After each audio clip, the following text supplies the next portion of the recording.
Hello, bachcho. Let's read out the question. Question says a thin, flexible wire loop carrying current in placed is placed in a uniform magnetic field B pointing out of the plane of the coil as shown in figure. The loop will tends to. So diagram में आप देख सकते हैं flexible wire loop है जिसमें anti clockwise direction में current flow हो रहा है। इसको प्लेस कर दिया गया है यूनिफॉर्म मैग्नेटिक फील्ड जिसकी direction out of the plane है। सम बताना है कि लूप किस जानिब मूव करेगा। अच्छा, लूप क्यों मूव करेगा? बिकॉज मैग्नेटिक फील्ड में प्लेस करने की वजह से उस पर मैग्नेटिक फोर्स लग जाएंगी। सो उस फोर्स की वजह से वो किस डायरेक्शन में मूव करेंगे वो हमें यहाँ पर बताना है। तो चलिए स्टार्ट करते हैं सोल्यूशन से। But before of its let's talk about the key concept which we are going to use here for this question.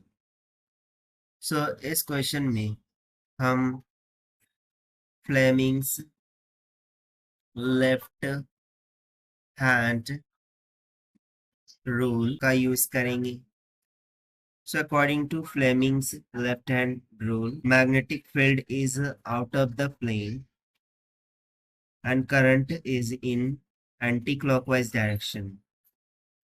यानी कि लेफ्ट हैंड रूल को हम यहाँ पर अप्लाई करें तो देखिए इस तरीके से थंब, फोर फिंगर एंड जो मिडल फिंगर है उसको हम इस तरीके से प्लेस करेंगे। अब एंटी क्लॉकवाइज डायरेक्शन में है, सो जो थंब है उसको हम एंटी क्लॉकवाइज डायरेक्शन यानी कि डायरेक्शन ऑफ करंट की दिशा में रखेंगे ताकि वो हमें करंट की डायरेक्शन को बता सके। तो जो ये हमारी फोर फिंगर होंगी वो मैग्नेटिक फील्ड को दिशा को बताएंगी एंड देयरफॉर ये जो हमारी मिडल फिंगर होंगी वो हमें मैग्नेटिक फोर्स की दिशा को बताएंगे।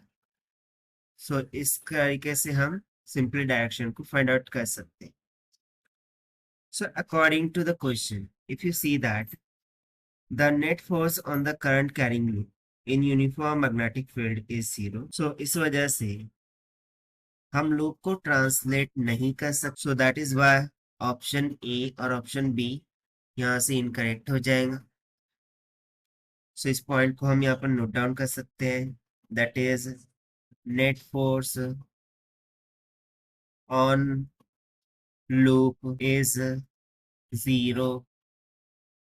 That is why the loop can't translate the loop can't translated. Therefore, option A and B incorrect. ठीक है, ये इनकरेक्ट हो गए। सब या तो ऑप्शन सी करेक्ट हो सकता है या तो ऑप्शन डी करेक्ट हो सकता है। सो अब हम फ्लेमिंग लेफ्ट हैंड रूल का यूज करेंगे।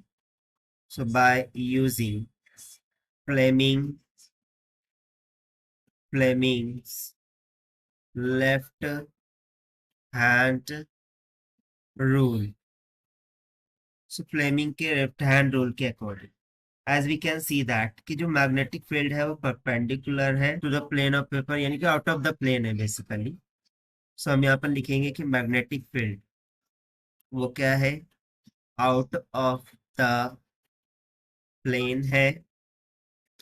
उसी तरीके से डायरेक्शन ऑफ करंट क्या है, anti clock wise. Direction of current is anti clockwise. So by using the Fleming's left hand rule, यदि हम थंब को, फोर फिंगर को और मिडल फिंगर को इस तरीके से प्लेस करें कि करंट की दिशा को ये थंब बता रहा हो और मैग्नेटिक फील्ड की दिशा को फोर फिंगर बता रही हो, तो जो मिडल फिंगर है वो हमें फोर्स की डायरेक्शन को बता रही होंगी और बेसिकली वो किस डायरेक्शन को बता रही होंगी, रेडियली इनवर्ड। यानी कि जो फोर्स है वो रेडियली कहाँ लग रही होंगी, इनवर्ड डायरेक्शन में इस तरीके से लग रही होंगी। अब यदि फोर्स इनवर्ड डायरेक्शन में लग रही है तो इसका मीनिंग क्या होगा? इसका मीनिंग ये होगा कि जो लूप है वो कॉन्ट्रैक्ट कर जाएगा। ठीक है, क्योंकि फोर्स अंदर की तरफ लग रही है, इनवर्ट डायरेक्शन में लग रही है, therefore the loop is going to be contract. So यहाँ पर हम सिंपली बोल देंगे जो फोर्स है वो radially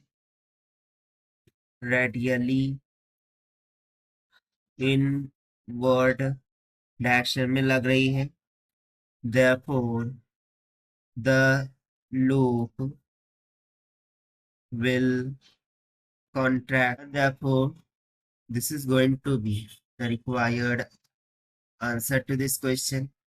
So according to your option C will become correct और option D भी फिर incorrect हो जाएगा. So this is the required solution. I hope you understand it well. Best of luck. Thank you.